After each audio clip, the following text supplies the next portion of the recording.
Wow, really good turnout, and apparently I hear that we've got another 200 or so online, I guess. So a really good turnout for tonight. I am Cheryl Schoenhart-Bailey, and I am in the government department here at the LSE, and I am welcoming you all. This is an excellent turnout. Really great to see you all. A few administrative matters just to begin with. Could everyone just check their phones, make sure they're on silent? And I'm going to do that when I go back up there too, because it would be very embarrassing for my phone to go off. So I will do that as well. Check your phones, either silent, vibrate, whatever. There is a hashtag for those of you who are really into hashtags. LSE Events, that's the hashtag. Avail yourself of that as you like. So it is my pleasure to introduce our speaker for tonight. Oh, one other thing, one other administrative thing, is this is going to be recorded, video, put on a podcast or something. So we will be wanting to hear the questions. So when we get to that point, which is maybe 50, 55 minutes into the talk, we will then have Q&A. Please make sure, if you do ask a question, to wait until you receive the mic, speak into the mic, so that all can hear for posterity. Right, so my pleasure to introduce Mark Pennington, who I had not realized until about 15 minutes ago, and he reminded me, although I still don't remember him, that I actually taught him oh so long ago. That makes me feel very, very old. Probably I'm not that old, but maybe I am. I don't know. You're just really young or something. So, yes, this is great that I taught him oh so long ago, and he's back to give a talk tonight. He is now Professor of Political Economy and Public Policy at King's College London. He was, for his sins, previously head of department at Political Economy, but thankfully not during COVID, which was the experience I had as head of department, which was an experience. He's also director of the Center for the Study of Governance and Society, and his research looks at or focuses on the intersection, the PPE intersection, politics, philosophy, and economics, focusing particularly on the area of limited knowledge and bounded rationality, and then seeks to theorize beyond this into the fields of economics and political theory. So aside from loads and loads of articles in academic journals, a variety of different academic journals, he's also published a book in 2011 called Robust Political Economy, and his presentation this evening will be on his newest book with Oxford University Press, and he will be focusing on liberal political economy. So, over to you.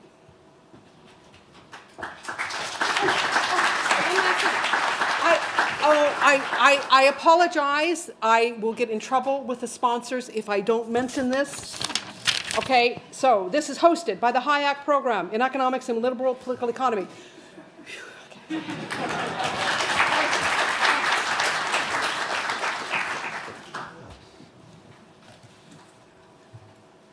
Okay, thank you very much, Cheryl, for the introduction.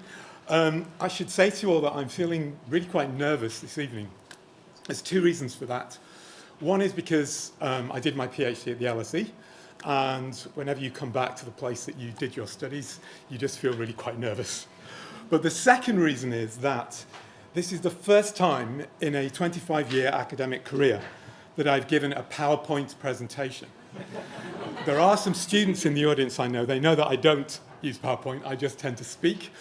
But the rules of this particular evening are that we have a PowerPoint, and as the protagonist who will be featuring in my talk this evening might have said, I'm going to submit to the disciplinary requirement to have a PowerPoint presentation. So I hope you just bear with me a little bit if my choreography is slightly out of sync, because I'm not used to using slides. So please bear with me in that sense. So what is my topic this evening? The topic is the relationship between Michel Foucault's postmodern social theory and liberal political economy.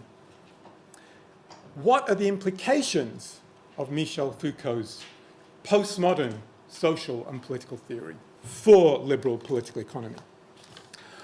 By postmodern, I mean a philosophy skeptical of universal truth claims and one equally skeptical of the notion of the autonomous individual. By liberal political economy, I mean a social theory emphasizing the role of individual agency in shaping personal and social outcomes, and a political project that seeks to protect that agency. In my forthcoming book, which is entitled Foucault and Liberal Political Economy, Power, Knowledge and Freedom, I argue that there is a stream of liberal thought, what I call a postmodern liberalism, that is compatible with and indeed complementary to some of Foucault's core ideas. Now,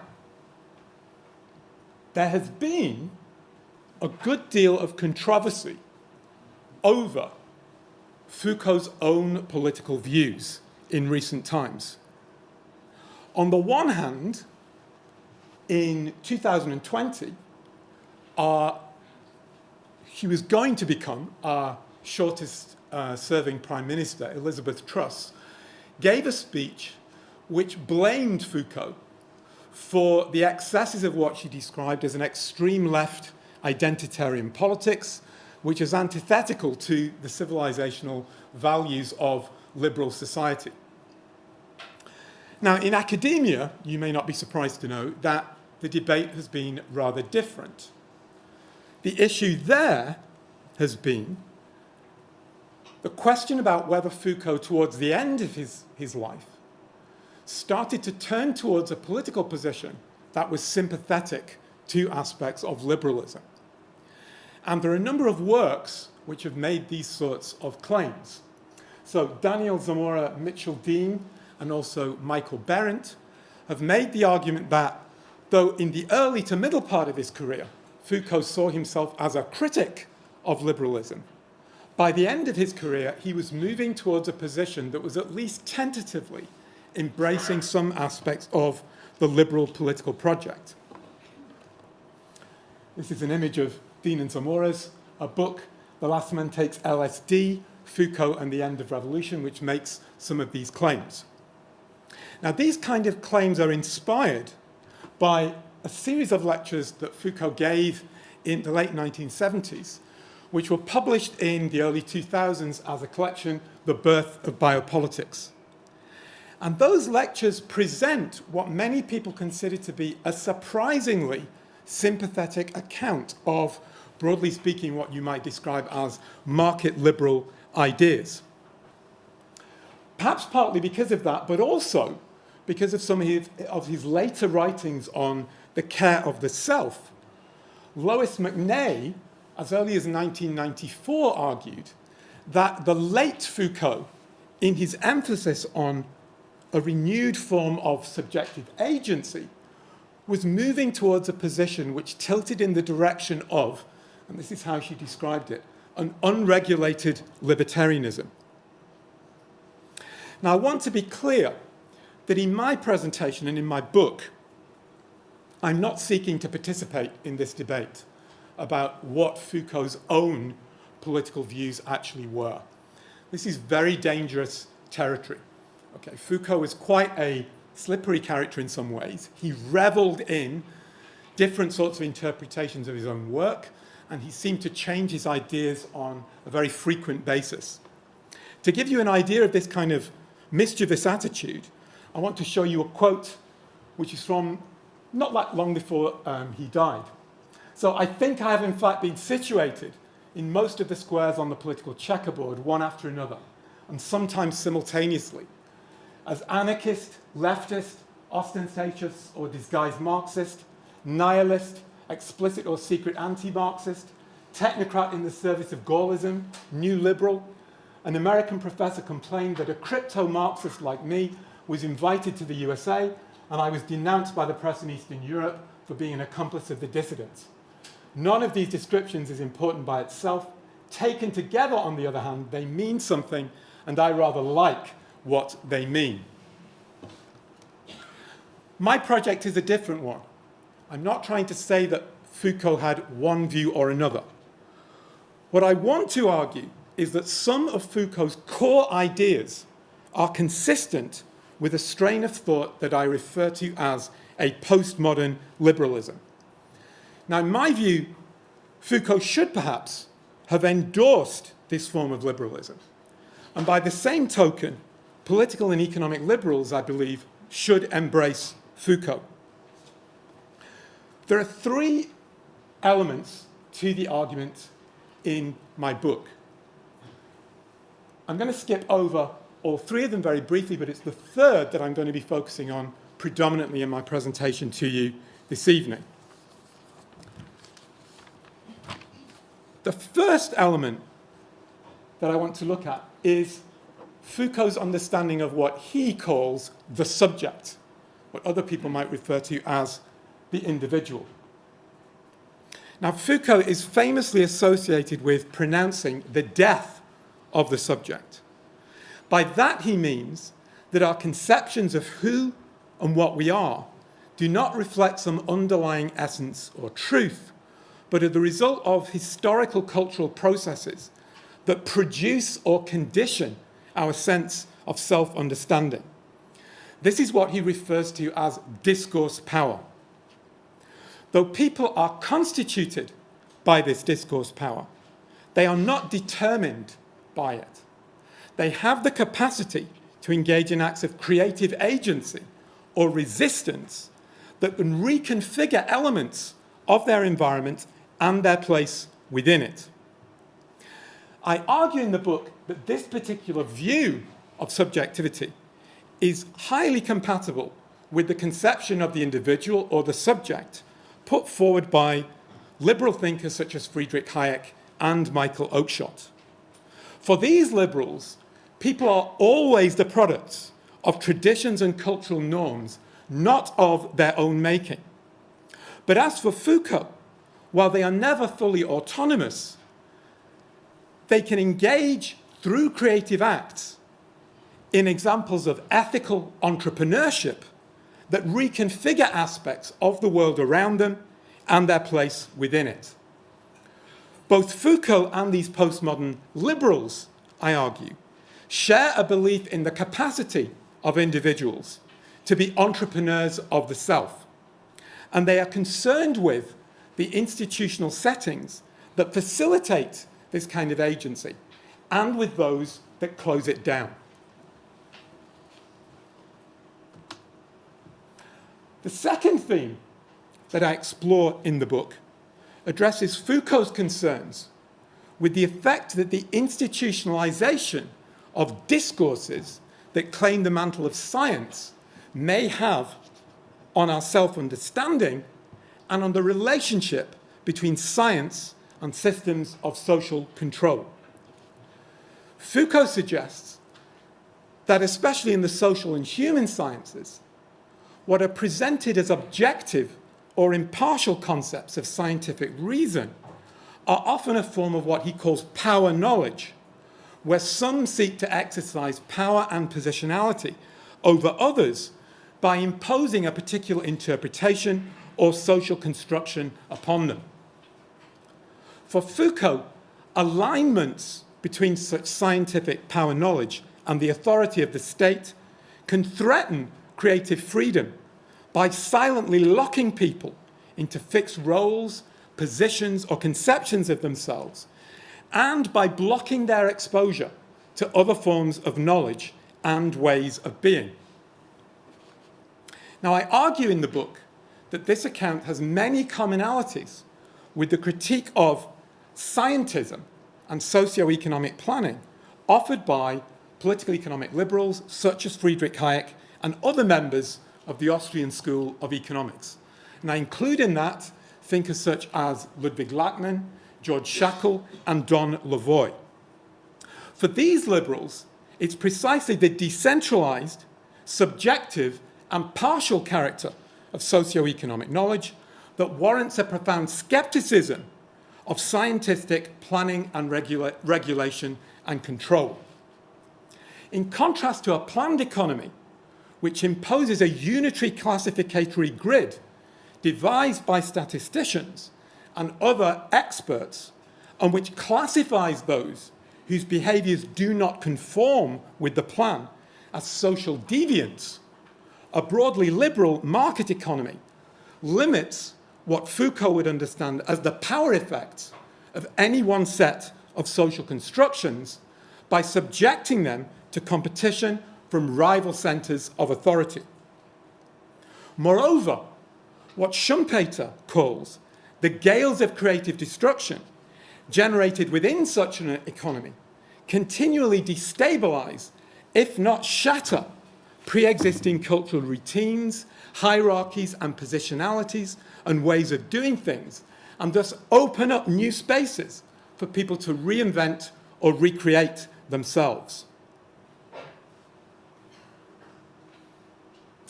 Now, Foucault's great inspiration, or one of his great inspirations, was Friedrich Nietzsche. Nietzsche makes a distinction which comes from Greek antiquity between Apollonian characters, characters which are concerned with observing rules, regulations, working within a fixed tradition, and Dionysian characters who exercise creative agency to disrupt existing ways of doing things. I argue in the book that excessively regulated models of economic systems suppress Dionysian forces in favour of a kind of Apollonian focus on fixed routines and practices.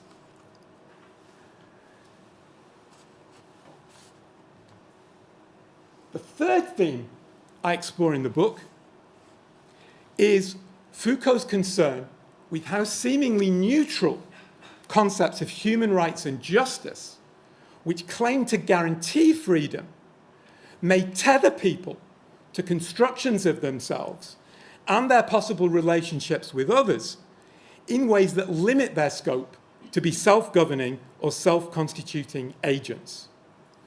This is the aspect of Foucault's thought and its potential relationship to the liberal tradition that I want to focus on today. The liberal tradition is divided between two broad camps.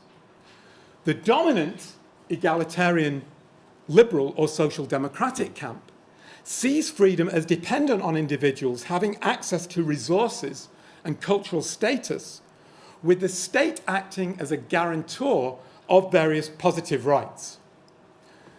Positive freedom on this view refers to the capacity to do things with one's freedom, rather than simply being left alone, and also to exercise some form of both individual and collective self-rule. The second camp in the liberal tradition understands freedom as non-interference by the state or by private parties with with the person or property of individuals. This negative rights camp is associated with the classical liberal or libertarian tradition. I'm going to argue in my presentation this evening that while Foucault's understanding of human agency and what threatens it is compatible with some limited positive rights claims, on balance, it implies an emphasis on largely negative or classical liberal rights. I'll begin by setting out Foucault's distinctive account of freedom and its relationship to power. I'll then move on to explore the ways in which various positive rights discourses may generate logics of power which close down the spaces within which people might constitute themselves as self-governing agents. And finally, I will sketch a broadly Foucauldian case for a focus on predominantly negative rights. So that's the structure of the presentation.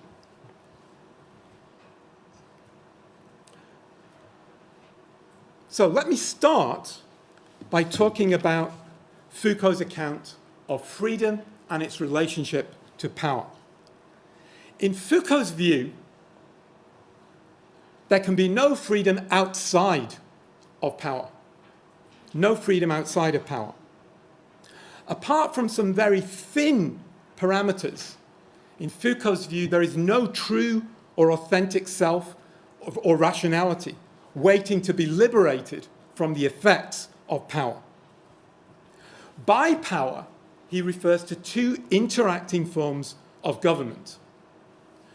The first of those is sovereign power, which is represented in the power of the state to issue orders or commands to other actors. And it can also refer to cases where one individual or another exercises violence against other individuals. The second type of power that Foucault refers to is a decentered form of power, which operates through a series of web-like interactions within the context of the discourses that circulate in civil society.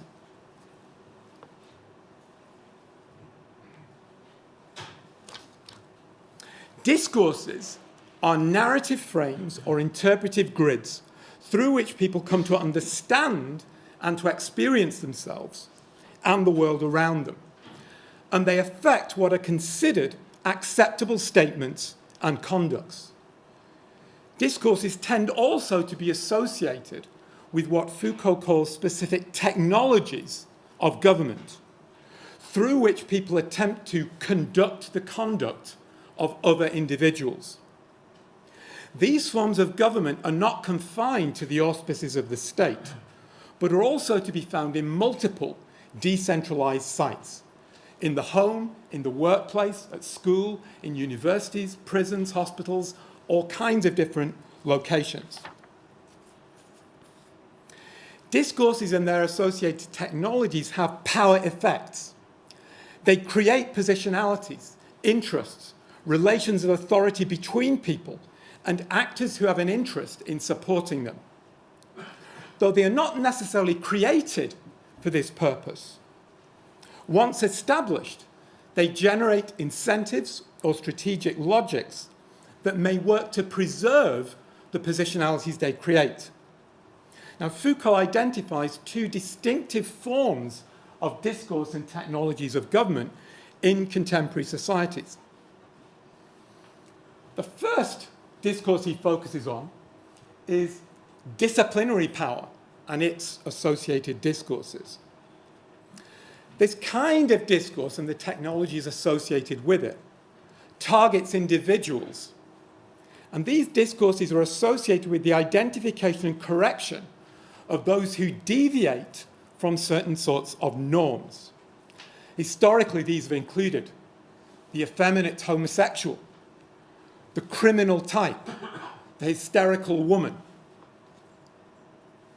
Disciplinary power involves a decentered network of surveillance, punishments, and rewards for those who depart from or adhere to a specific set of norms. And it's exercised in multiple locations and sites. It exercises power over individuals deemed as troublesome or deviant, and it attempts to bring them into line with a certain set of behavioral norms, much in the way that a gardener might tether a plant to a stake. In extremis, this type of power creates docile bodies, ripe for manipulation by an external will. Now, in Foucault's view, there are a number of practitioners of this type of power knowledge. They include the medical profession. They include psychiatrists in this kind of disciplinary regime. The next set of discourses that Foucault identifies are what he calls biopolitical discourses. Instead of targeting individuals, these discourses target entire populations. They are accompanied by the production of statistics and reports that claim to know societal phenomena and to identify various pattern anomalies.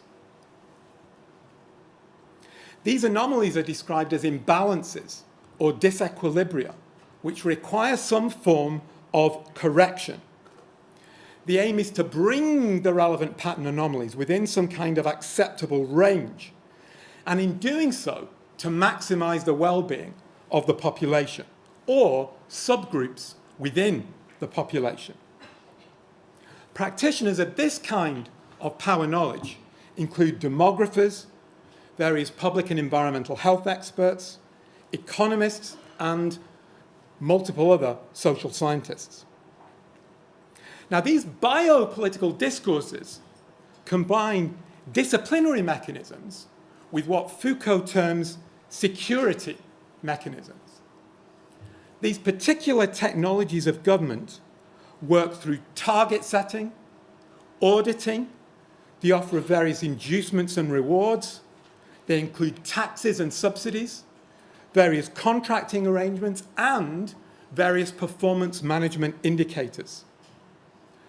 Though facilitated by legislation, these discourses do not govern through legislation. They govern at a distance through multiple inducements to public, private, and civil agents to monitor and to police their own conduct and that of other actors. Now, the key issue here is that these technologies of government, as Foucault understands them, are not necessarily a threat to freedom. Okay, it's important to recognize this.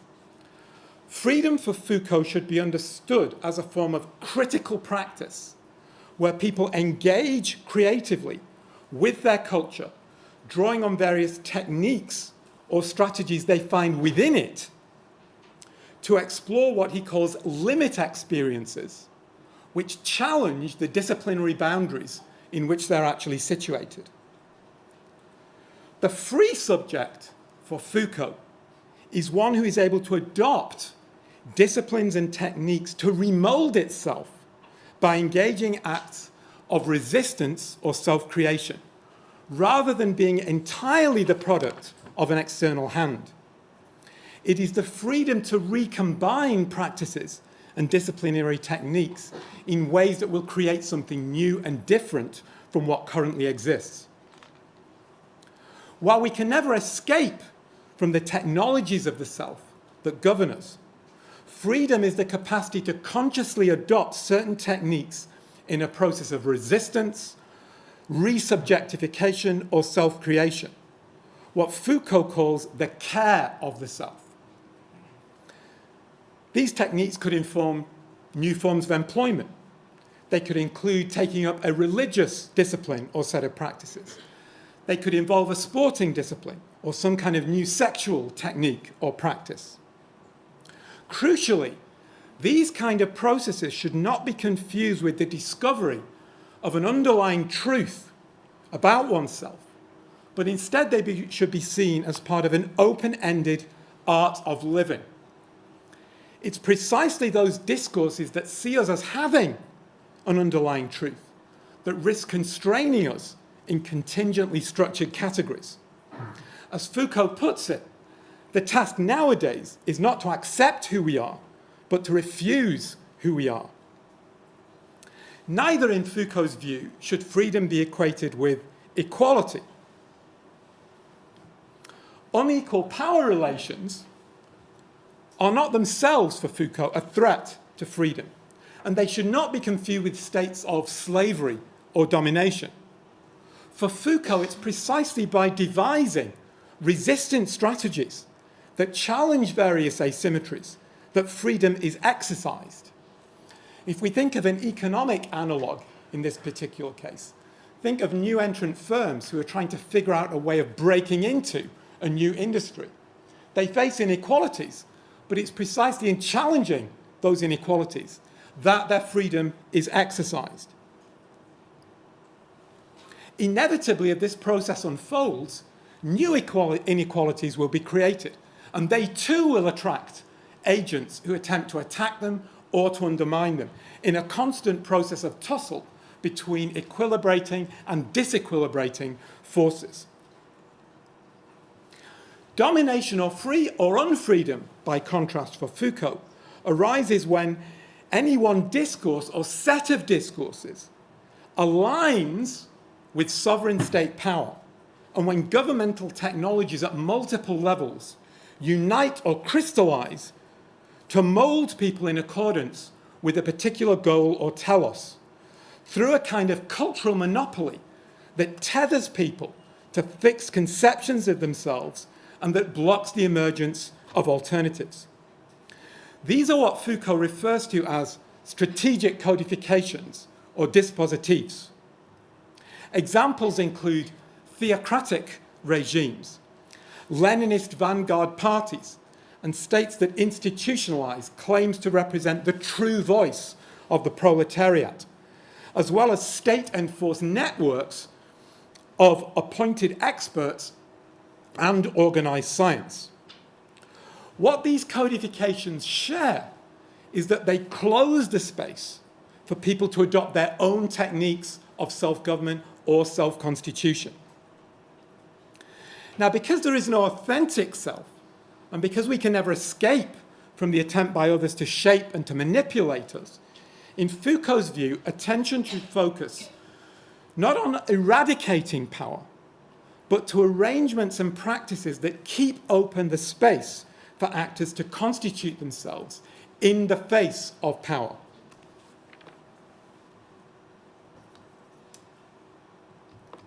My slides have stuck, so I have a problem. Could somebody help me with that?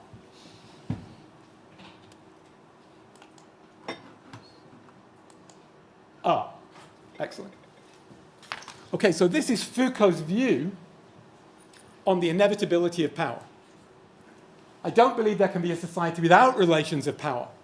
If you understand them as means by which individuals try to conduct a determined behavior of others, the problem is not trying to dissolve them in the utopia of a perfectly transparent communication, but to give oneself the rules of law, the techniques of management, and also the ethics that will allow these games of power to be played with a minimum of domination. What Foucault seems to favour is a sort of radical pluralism and a set of rules and ethics for governing ourselves that are commensurate with this. Yet he's notoriously non-committal as to what those rules and ethics might consist of. And it's here that I think an engagement with the liberal tradition is warranted. Liberalism sees itself as favouring pluralism. But is there a liberalism compatible with the pluralism that Foucault seeks? And what kind of ethic might ground this liberalism? In what follows, I want to suggest that Foucauldian freedom implies rules and ethics oriented towards the protection of largely negative rights to non-interference with person and property, as emphasized by classical liberals and libertarians, rather than the positive rights to resources or a particular level of cultural status favoured by egalitarian liberals and social democrats. The reason for this is that positive rights discourses generate various power effects that close down the space for actors to constitute themselves as self-governing agents. And there are a number of ways in which these power effects operate that I'm going to focus on. The first is that they try to universalize the subject, to create a unitary notion of the self, and they justify various disciplinary techniques to produce this universalized subject. Second, they deploy discourses that in effect erase the capacity for actors to engage in a form of creative agency. And third, because they are focused on pattern anomalies, they generate a whole series of surveillance techniques which constantly attempt to monitor what people are doing with whatever resources they may happen to have been given. So let me take the first of these, universalizing the subject.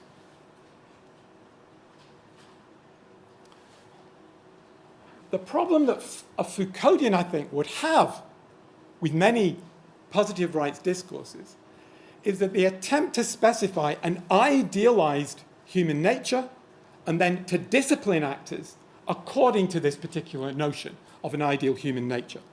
Let me start off actually flipping those round with Jerry Cohen. Jerry Cohen is a radical egalitarian thinker, and Cohen argues in his various works that people can only realize the fullest potential of their natures in conditions of material equality, and that it is in those conditions of material equality that people can have the worth of their freedom properly respected. By this, Cohen means that people can't be truly free unless they are materially equal, and that if they realise their true natures, they will sustain the conditions that manifest this material equality. Now, he illustrates this with his famous camping trip thought experiment in Why Not Socialism, which he believes embodies the principles of socialist equality of opportunity and socialist community. In the idealised camping trip, all campers work hard for the good of the group, and there are no contribution-based differences in access to food, equipment, or social positions.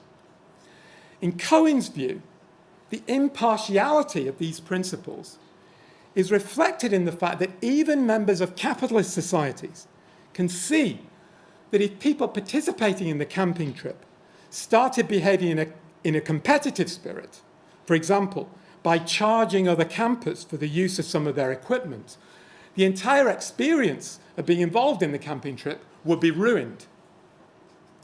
Now, in a Foucauldian view, there's nothing wrong with Cohen's conception of the subject per se.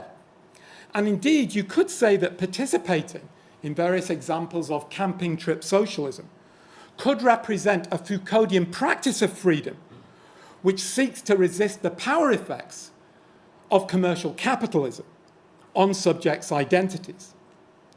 What's dangerous from a Foucauldian perspective is Cohen's determination to universalize this particular construction of the subject.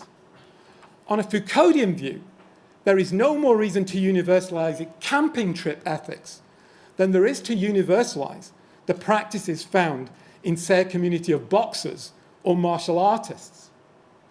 The values exhibited there might be ones of resilience in the face of adversity, where risk-taking with personal injury is part of the thrill of the fight. Such a community would be ruined if its members started behaving like Cohen's campers, only throwing soft punches and refusing to capitalize when their opponent is pinned on the ropes. Removing the possibility for people as individuals to feel loss or even humiliation and of coming back after a defeat in this way would destroy the entire experience and the possibility for this particular type of self-creation or subjectification. Next, consider John Rawls. The subject Rawls seeks to universalize when thinking about justice and freedom is the type of person who, when not knowing the kind of social position they will assume when a hypothetical veil of ignorance is removed, opts to maximize their position if they find themselves in the worst off social class. This particular construction privileges highly risk-averse attitudes and, in effect, stigmatizes more entrepreneurial or risk-taking conceptions of the subject by subjecting wealth creation that doesn't contribute to the maximum advantage of the worst off to a kind of sin tax. Now, in its more puritanical form, we see this attitude evident today in the proponents of what is now described as limitarianism. This is a recent example of this particular philosophical approach. Limitarians, such as Ingrid Robbins, propose putting a maximum cap on the amount of wealth that people can actually acquire. Now, in a Foucauldian view, there's nothing wrong as such with putting, in a voluntary sense, limits on the amount of wealth that people might acquire. We could see that as a kind of disciplinary practice of freedom. The danger with this view is that if this type of practice becomes compulsory, if you like, a kind of compulsory Methodism, institutionalized and crystallized in what Rawls calls the basic structure of society, it would represent a censorious attempt to limit people's scope to explore what kind of self they might be through the pursuit of wealth. So long as wealth is acquired through exchange and consent, then one would be hard-pressed to find an ethic more antithetical to the pursuit of Foucauldian limit experiences than Robin's limitarianism. Now, others in the tradition of political or public reason liberalism, such as the later Rawls, Amartya Sen and Martha Nussbaum, are much less censorious. What these liberals universalize is a democratic conception of the subject, the sort of person who always acts in ways that preserve what Rawls calls a stable and well-ordered society, and that favours a form of democratic rule. The assumption here is that by participating in democratic processes, even people who disagree on many ethical questions can come to some kind of a consensus around values of democratic welfareism. Now, again, on a Foucauldian view, there's nothing wrong with this particular conception of the subject as such. The problem is the attempt to universalize it.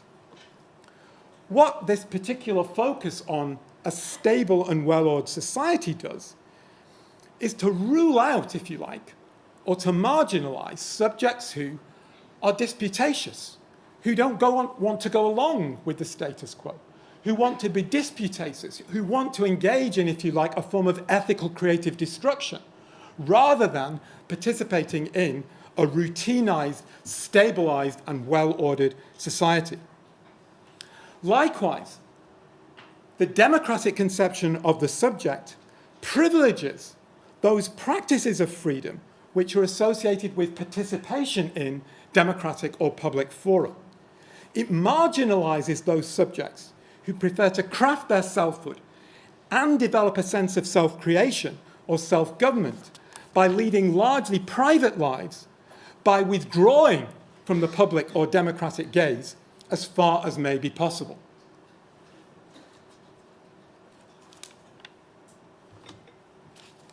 Let me move on to the second set of problems with positive rights liberalism.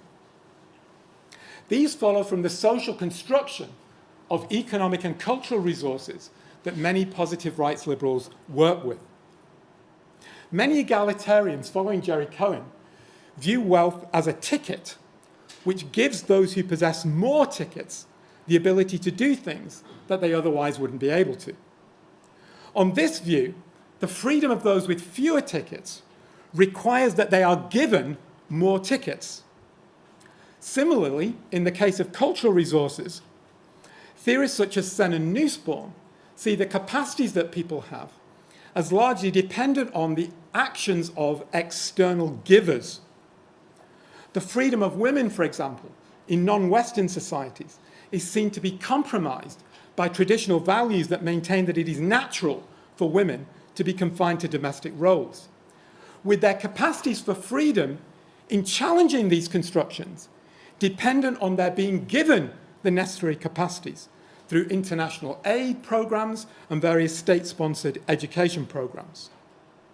Elsewhere, the concern of relation egalitarians, standpoint and intersectionality theorists, to ensure that those who have been historically marginalized and oppressed by various discourses are provided with an environment that gives them a sense of self-respect and self-confidence, coincides with the belief that this environment must be secured for the actors concerned by external agents who control what can be said and done in various public fora.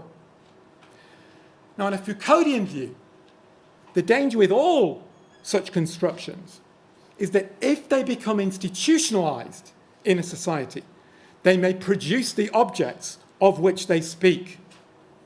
If people are discursively positioned in ways which portray their freedom in some sense as worth less than that of others because they lack certain resources or opportunities, they may internalize these labels in their identity and cease to exercise their freedom. Instead of seeing themselves as potential creators of wealth and opportunity, they may become habituated into seeing themselves as passive subjects of managerial decisions made elsewhere. Similarly, if people are oppressed by certain practices and they are told that they require protection from various forms of speech, protection that they can't negotiate for themselves, they may internalize this in their identity, heightening their sense of vulnerability and encasing themselves and those around them in what the feminist Foucauldian Wendy Brown describes as a plastic cage of discursive control. Instead of encouraging boundary crossing, challenges that attack the classifications that people are positioned within, the danger with all these kind of categorizations is that they fix people into a certain set of subject positions. Foucauldian freedom requires that subjects create themselves, in part by refusing categorizations such as the advantaged and the disadvantaged, the compensators and the compensated, the oppressors and the oppressed. Now, let me be clear. This view should not be confused with any suggestion that people deserve their own fate and that they do not face genuine disadvantages. Neither does it maintain that we shouldn't give things to other people. What it does maintain is that if people's creative powers are to be activated, that requires an institutional environment that does not institutionalize a discourse that claims that people have no agency, that makes people, in a sense, reliant on external actors. Let me give you an example to illustrate this. In 1968, Gunnar Myrdal, who won the Nobel Prize in Economics in 1974 with Friedrich Hayek, in his book Asian Drama, which was written in 1968, claimed that Southeast Asian countries could not hope to catch up to the West materially unless they were the recipients of massive developmental aid programs. Now, just imagine what would have happened in those societies if they'd enforced on themselves a Myrdalian discourse. Okay? I would put it to you that many of the things that we've seen, the incredible transformations that have happened in that part of the world, simply wouldn't have been possible if those countries had imposed that discourse upon themselves. The third set of reasons for Foucauldian skepticism about positive rights liberalism follows from its tendency to equate freedom with specific patterns of economic or cultural distribution. What Foucault would term the biopolitical focus on pattern anomalies and pattern control has two potential Foucauldian power effects. First, wherever these discourses become institutionalized, the actual experience of specific individuals may be erased from view in favor of an emphasis on abstract, group-based classifications, targets, and goals, where the freedom of individuals must be overridden in the name of their freedom. What matters in such a dispositif or strategic codification is not how individual people who happen to be rich, poor, black, female, or LGBT experience their freedom, but how they can be fitted into classificatory schemes and subject to various forms of managerial action in the name of their freedom. These kind of schemes also grant power and position to those who claim to speak for designated categories, erasing differences within designated groups and leading to a process of what I refer to in the book as cultural cartelization, equivalent in many respects to economic forms of corporatism. Now, let me be clear here again. I'm not saying in making this point that there's no value at all in group-based forms of classification. It seems to me very clear that, for example, LGBT people who historically have been subject to various forms of violence do have a collective interest in making sure that their basic rights are protected. What I am questioning, though, are discourses that treat LGBT people and other such groups as amorphous collectives, okay, as if they have a unitary perspective. It's the diversity within these kind of categories that is effectively erased by conceptions of justice which want to tether people to these specific kinds of identification. The second and related power effect associated with the focus of positive rights discourses on pattern anomalies is that they tend to stimulate the demand for a biopolitical surveillance apparatus to influence what people do with the resources once they have them or have been given them. These discourses tend not to stop at the taxes necessary to fund welfare programs and to the public finance necessary to support educational opportunities for the disadvantaged. Rather, they stimulate the production of a class of experts who claim to know how to mold people's behaviours in ways that will sustain specific distributive patterns. They also require a vast apparatus of target setting, auditing, and reporting to demonstrate progress in achieving the relevant targets and goals. Now, crucially, since this level of control cannot be achieved directly by legislation, these discourses tend to govern at a distance, recruiting multiple public, private, and civil agencies and stimulating them to police their own conduct and to exercise power and position over others in ways that penetrate deep into the private and civil spheres. The term that Foucault uses to describe this process is the governmentalization of the private and civil sectors. I think education provides a very interesting example of this kind of a process. Whether it speaks through Michael Gove or through Bridget Phillipson, positive rights discourses stimulate the demand for surveillance and control of the curriculum in schools to standardize opportunities. Even outside of school, they proliferate what are referred to by some egalitarians as pre- and post-distributive interventions. The former, the pre-distributive interventions, include interventions in the family and the home to exercise a form of surveillance over those deemed to be problem families that need to be given the parenting skills that are deemed to be necessary if the opportunities that the families are given are to be used in the appropriate way. Think of the current government's proposals to have breakfast clubs in schools as an illustration of this type of process. In the case of post-distributive interventions, Harry Brighouse and Adam Swift seriously contemplate whether it's morally acceptable for educated parents to read bedtime stories to their children, lest this gives them unfair advantages over those in less well-educated homes. Now, mercifully, they reject this suggestion on the grounds of protecting at least a degree of parental intimacy. But they are adamant that parents should not be able to spend their post-tax income in ways that advantage their children in any way.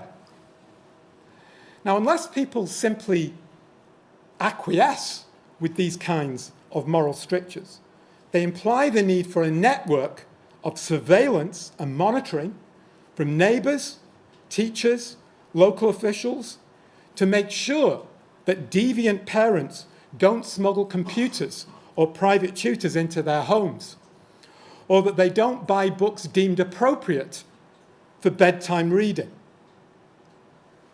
Even if this surveillance isn't directly present, the intent is to exercise control through mechanisms of internalized guilt and shame, through a form of disciplinary power.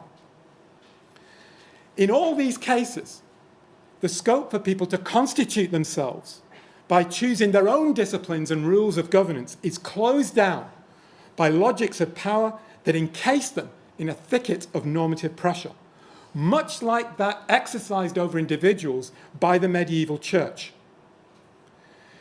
Now, Foucault uses quite strong language to describe this type of power. He sees it as a form of pastoral power, which is potentially demonic. He argues that it works through, and I quote, an economy of merits and faults, where subjects must recognize not only that they are sinners, but that to exercise any will of their own is evidence of their inherent badness.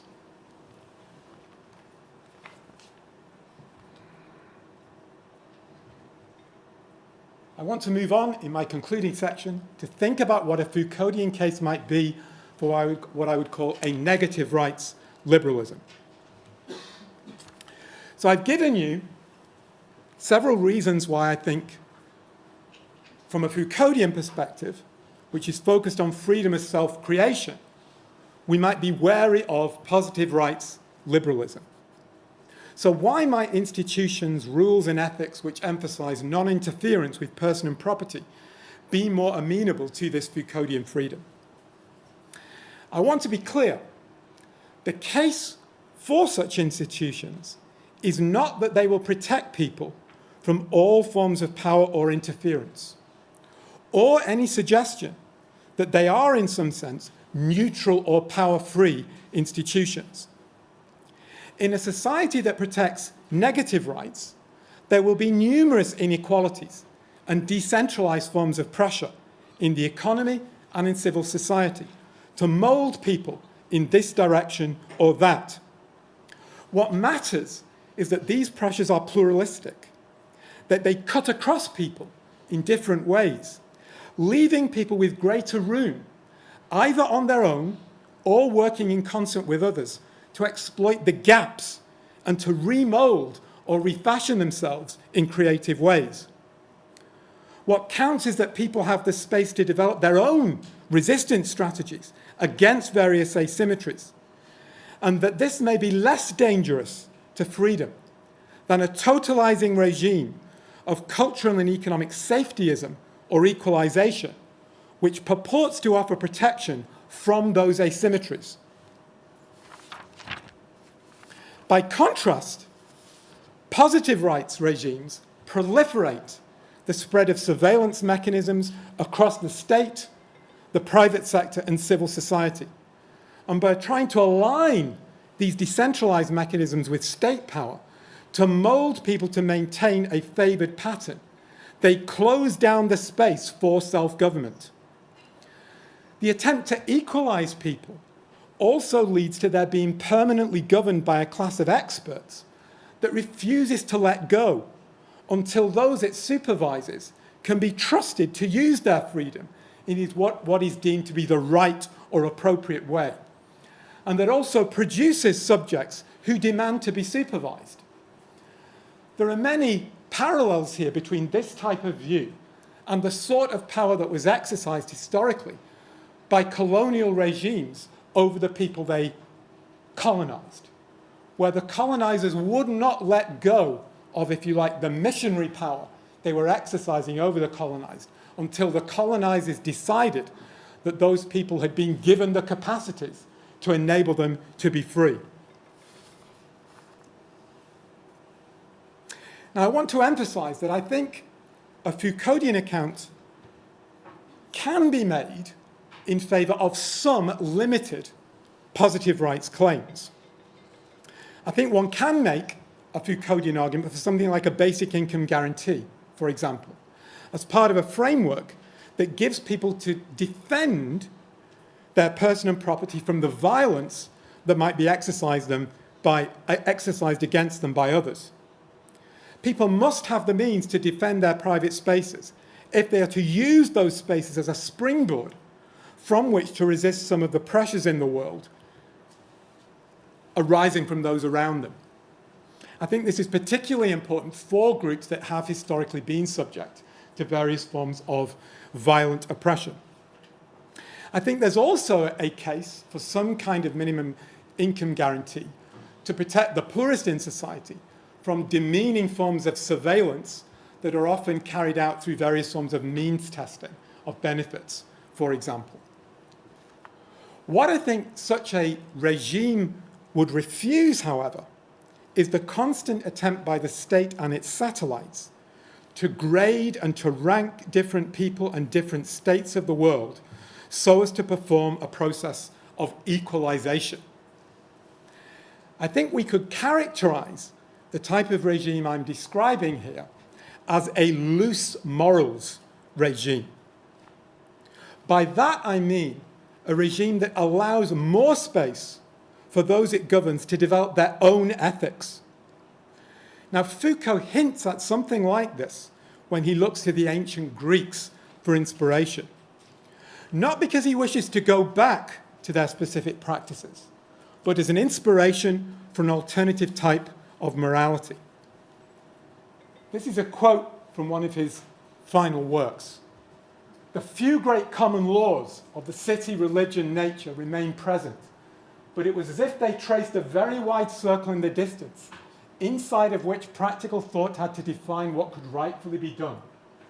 Therefore, in this form of morality, the individual did not make himself into an ethical subject by universalizing the principle that informed his action. On the contrary, he did so by means of an attitude and a quest that individualized his action, modulated it, and perhaps even gave him a special brilliance by virtue of the rational and deliberate structure his actions manifested.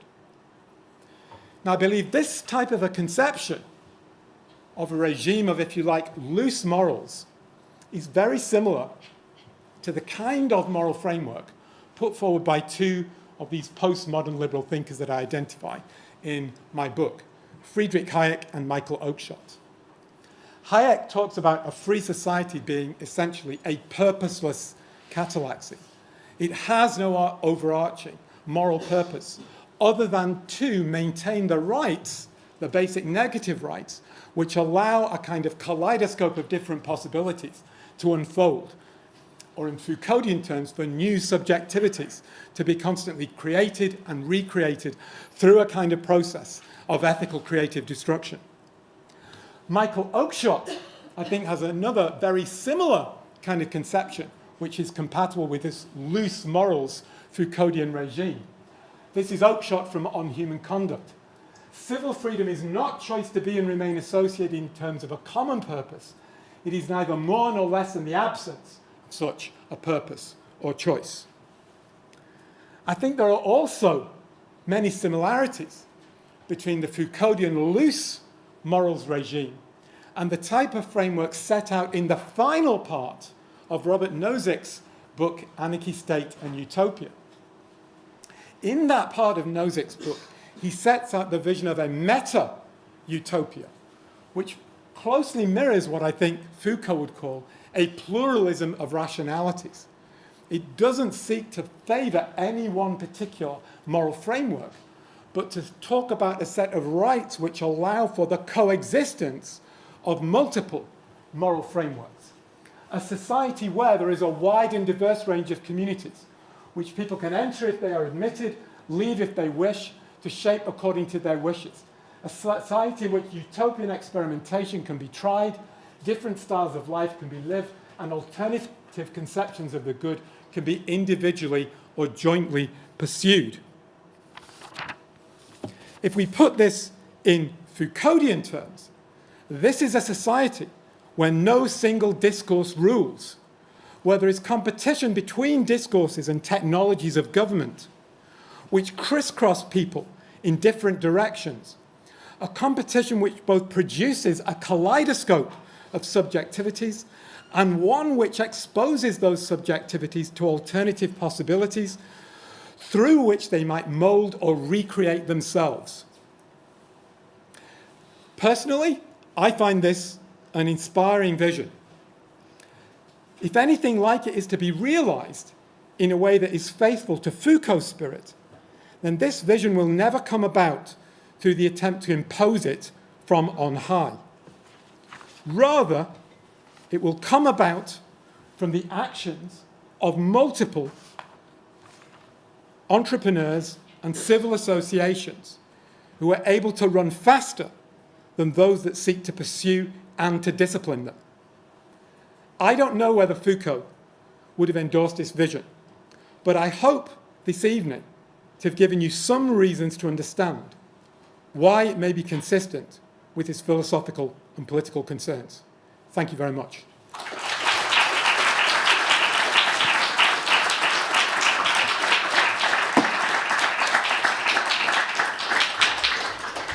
So that was absolutely brilliant. No wonder you don't really need slides when you talk. You're a real gifted orator. All right, just to bring your attention to, we have to end right at 8 o'clock on the dot. So we're just going to go straight into questions. I suspect there will be plenty from the audience, and we'll also take some from the online audience as well. Brian will kind of let me know. You've got one already. So if we don't have an immediate, okay, we'll start with some from the audience here, and then we'll move on to the online audience. Yes, if you could actually introduce yourself, if you represent any kind of institution or entity, say that, or a general public, kind of just where you're coming from, that'd be great. Thank you. Hello there, my name's Owen. I'm a PhD student from KCL, so just across the road. I suppose my question for you is, could you clarify a bit more about what you mean by kind of this postmodern liberalism, right? Because you cited Hayek a lot, but I would, from what I've read, I would classify him as a neoliberal, right? I mean, how does that differ from this conception of postmodern neoliberalism? It's postmodern liberalism, sorry. Okay, well, in some ways it doesn't. Okay, I'm not advocating something called neoliberalism. I think that's a very unhelpful term. The reason I'm describing Hayek as a postmodern liberal is that if you look at his basic epistemological framework, it is deeply anti-rationalistic and anti-scientistic in precisely the ways that much of Foucault's thought is. Okay, so I think there are strong complementarities between those two traditions. That doesn't mean that you support all of the policies that are associated with so-called neoliberalism.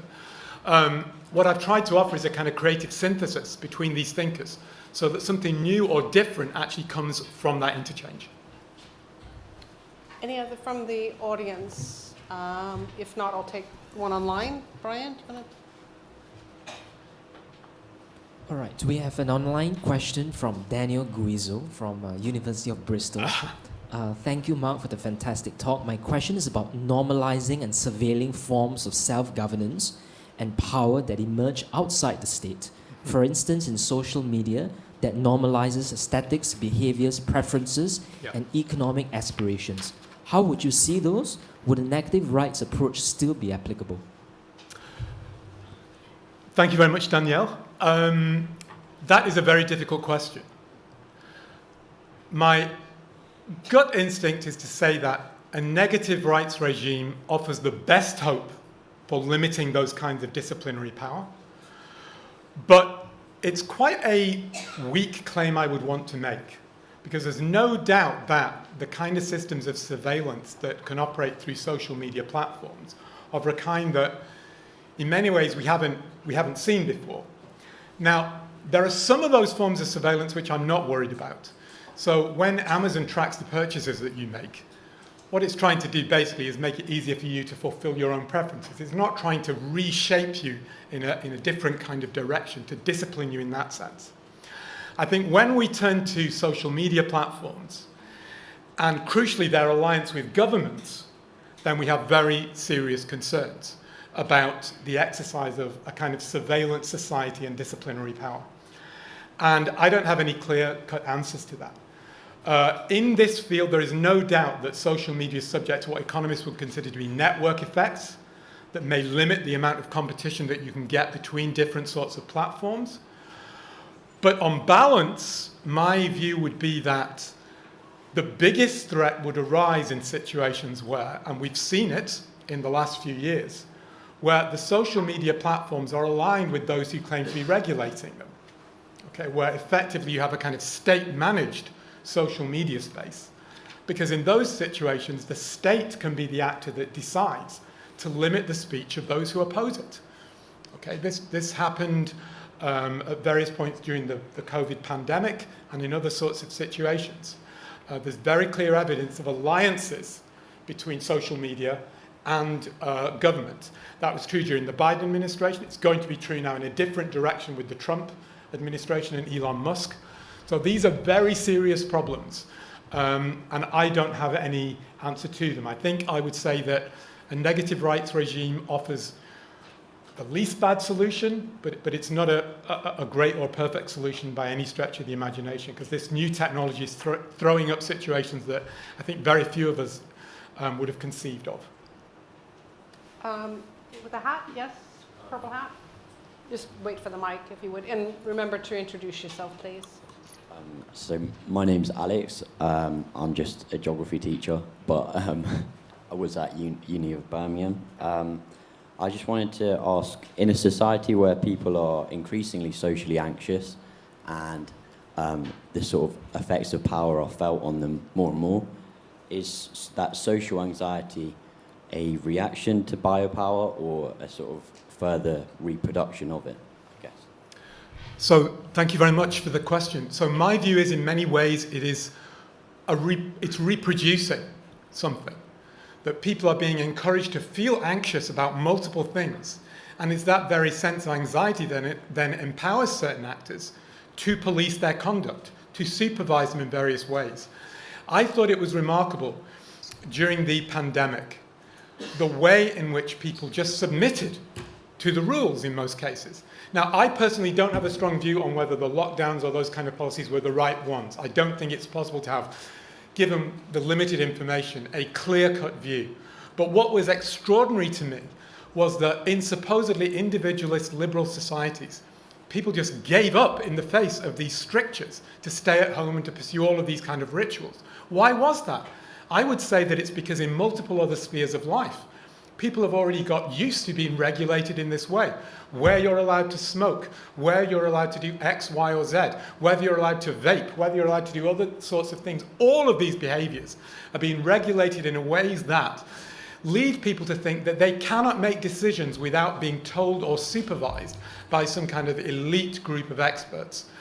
And I think this is being reproduced in multiple different spheres. Yes, here in front again.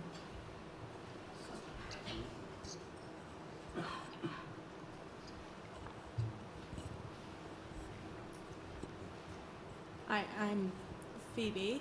I'm actually just moved out of university now. I'm a master's in politics.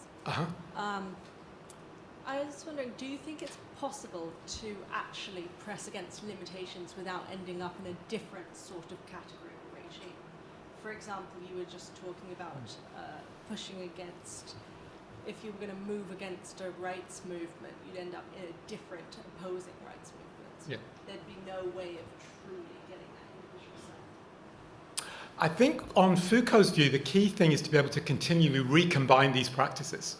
Okay, so if you think of what, this is why I think there are close analogies between his understanding of what he calls resistance and self-creation and what economic entrepreneurs do. So economic entrepreneurs are people who recombine resources continually and something new emerges from it. Okay, but it's a constant open-ended process. It doesn't stop. And this is true with their identities as well, if you take a Foucauldian view. You can recombine different disciplines or practices or techniques, and something new can come from it. Now, there's nothing in Foucault's perspective that says you should stay in your new category, okay? Now, he wouldn't want to stop you, I don't think, from staying there if you wanted to. But he would be wanting to emphasize a process that enables people to continually keep challenging themselves, to step out of the category again, to move into something else. This is why he refers to freedom as this kind of art of living, okay, rather than some notion that you're moving towards a fixed position, which is actually limiting of your freedom. Do you still have the mic? Actually, just to economize the movement of the mic. Yeah, go ahead. Hi, Mark Richard, General Public. Question, I'm interested in the softer control, and I think I hear you say that the positive rights regime is the one that introduces and reinforces the Overton window. And I think you're saying the negative rights would take that to some degree away. But that implies that there isn't just something very natural about the Overton window that just is part of who people are. Can we really get rid of that? I think the difference between the negative and the positive rights regime is the negative rights regime, people will be subject to what Foucault calls technologies which attempt to conduct their conduct. So there will be power relations. The difference is that that regime does not try to align any one set of these dissented power relations with state power. Positive rights regimes are explicit about the requirement, in effect, to align what the state does, what the sovereign does, with these dissented kinds of arrangements. And that's precisely the risk when we're talking about social media.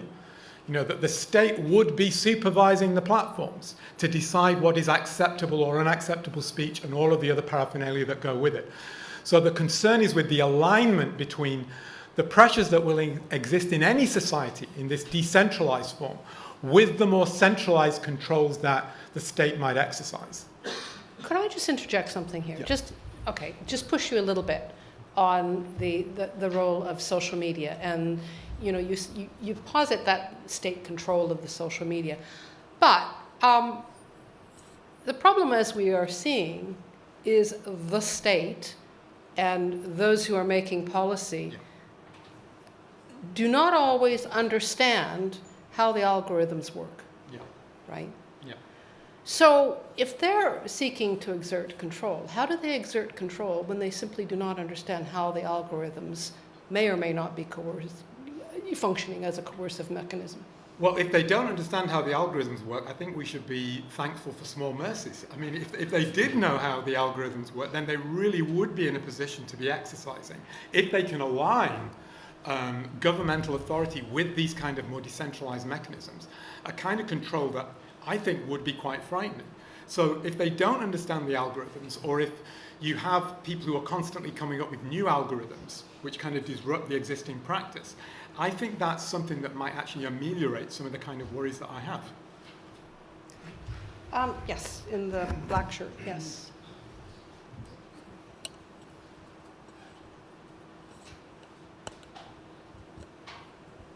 Hello, I'm Lucy, and I'm an LSE alumni.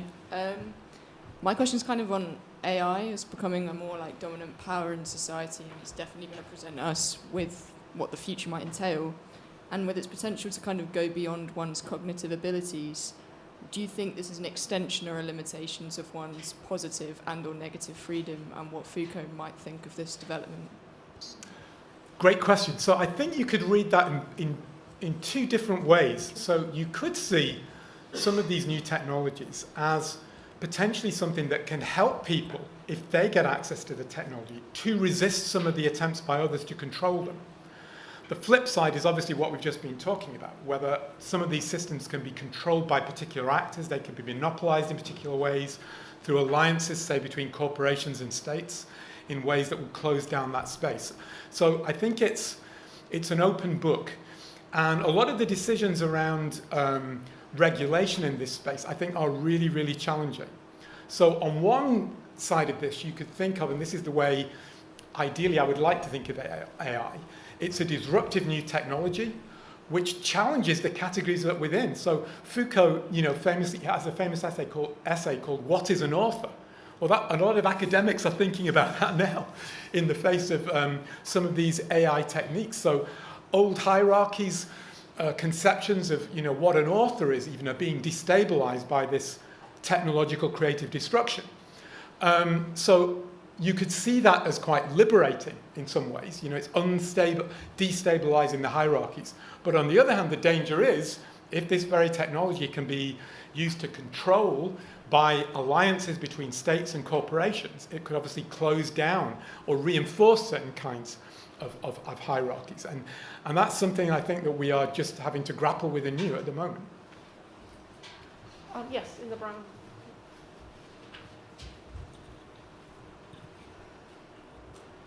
I'm Jacob. I'm from KCL across the road. I was just wondering, how do you think this would sort of play with nudges? I'm not sort of talking about sort of government-mandated nudges, but nudges that individual companies are doing to change things. Do you think that that's inhibiting of individuals' negative freedoms?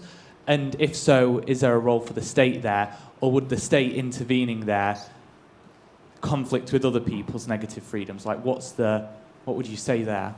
Okay, I think that's a good question. My view would be that there's nothing wrong with nudging In fact, nudging is inevitable. You know, it's part of the way we attempt to conduct the conduct of other people. To use Foucault's language, it's a technology of government. As long as you've got pluralistic nudging, people nudging you in different directions, then you've got space to move within the cracks, to reconfigure yourself, to navigate. The problem is when the nudges align in the way I was speaking. So the thing to really fear would be something like a social credit regime, where you have the state aligning itself with surveillance mechanisms to nudge people in a very particular direction.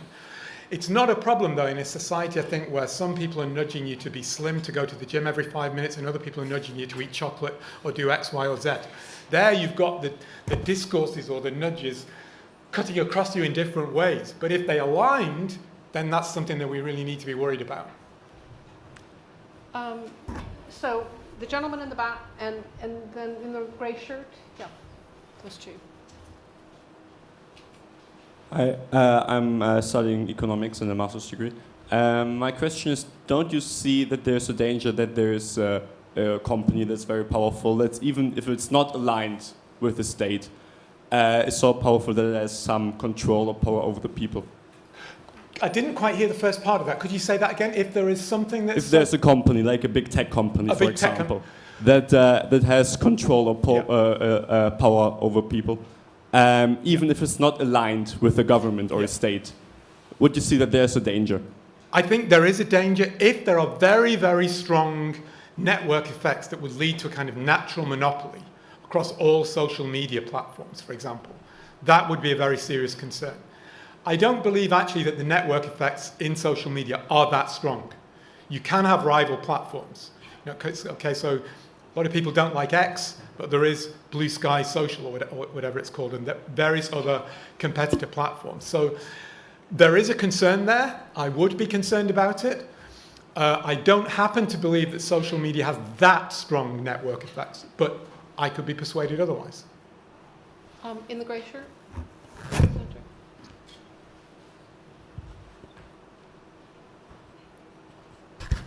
Hi, I'm Zoe. I'm a master's student in philosophy here. And I have a question about the decentralized areas of power and how they by themselves can pose a serious issue for the entrepreneurship of the self. So I think this kind of joins the previous question. Yeah. But is also, for instance, like there's this feminist idea of the personal as political, which often leads to to try and like resolve these issues by actually advocating for state intervention like childcare. So I was wondering, with this emphasis on decentralized area of power, how by itself, without the alignment of the state, can actually already pose serious issues for agency, and how if you completely exclude the possibility of state intervention, that may pose different issues for different people. Yeah. Well, remember, I'm not completely excluding the possibility of state intervention. So I think there are basic rights that people should have protected. And there's no doubt that in the kind of regime I'm talking about, people will be subject to social pressure. Yeah? And some people may feel oppressed by that. Yeah? The question is, do you erase their agency in terms of being able to figure out their own strategies to resist those problems? So let me give you an example to illustrate this. I think there are cases across the world today where even in very extreme situations where you'd think the capacity for agency is being closed down, people do show they can exercise agency. Think about the women in Iran who've been campaigning against that regime. Okay, that would be a kind of, it's a theocratic structure very close to what Foucault might consider to be a strategic codification. But women in Iran have been protesting against the oppression that they experience without the need for some external actor telling them that they need to liberate themselves. Okay, they've gone out and done it, or tried to. Now, of course, they've not been successful at the moment because they've been subject to violent action. But the decentralized action, the decentered power that they face, is something they've been able to resist or to try to, without external actors coming and telling them what they need to do. But what you don't want to do is to institutionalize a kind of discourse which says that these people have no agency, that they have no scope to engage in resistance strategies themselves. I think we've got time for one or two more questions. If yes.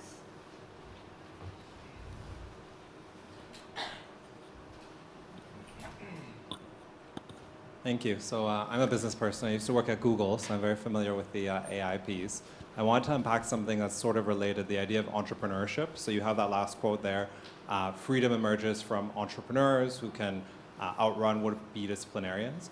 I just wanted to unpack this potential paradox or illusion of equality in some of what you shared with us.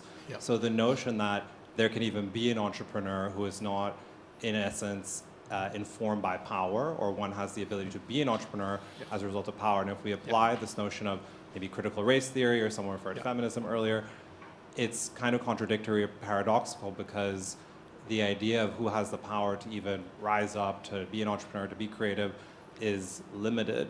And if we look at that even in this presentation and the concepts of Foucault, a lot of them are coming from established, affluent, white men. That's what we saw on the slides. So I'm putting that paradox out there to question, how do you unpack the notion of entrepreneurship as a base concept when the power to be an entrepreneur is limited? Okay, that's a really good question.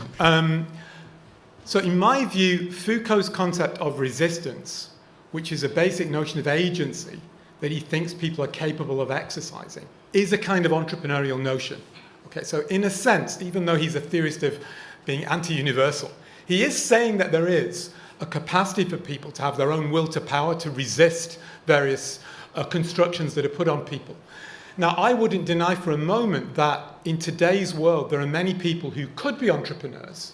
Yeah, they could have an entrepreneurial subjectivity, have that crushed through some of the very processes that, for example, critical race theorists talk about.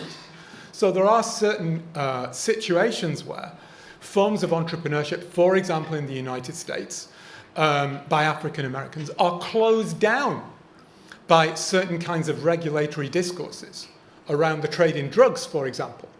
Okay, now that's a controversial aspect, perhaps, but it's an illustration of how certain people's entrepreneurial actions are marginalized by what are basically biopolitical regimes. So I'm not suggesting that we live in a world of unconstrained entrepreneurship. I am saying that if we take Foucault's notion of agency and resistance, then we should be thinking about what are the things that block that entrepreneurship, including forms of blockage that could be on racial lines, gendered lines, and other kinds of lines. I think we have time for one more question. I think the person in pink.